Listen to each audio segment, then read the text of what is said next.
Hi అండి, welcome to మన ఇంటి వంటగది. ఈరోజు నేను చేయబోయే రెసిపీ వచ్చేసి జీరా రైస్ అండి, రెస్టారెంట్ స్టైల్.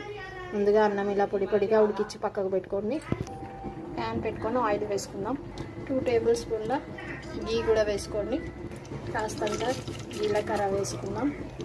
కాస్తంత సాజీర వేసుకుందాం. కాస్తంత పచ్చిమిర్చి తరుగు, కాస్త ఎర్రగా అవ్వాలండి. కాస్తంత కాజు, కాస్త ఉప్పు వేసుకుందాం. రైస్ వేసుకున్నామండి. అన్నం మొత్తం ఇలా కలిపి పెట్టుకున్నామండి. కాస్తంత కొత్తిమీర తరుగు వేసుకుందామండి పైనుంచి. జీరా రైస్లోకి పెరుగు పచ్చడి చేసుకుందామండి. ముందుగా పెరుగు ఇలా చేసుకొని దీంట్లో కాస్త వాటర్ పోసుకొని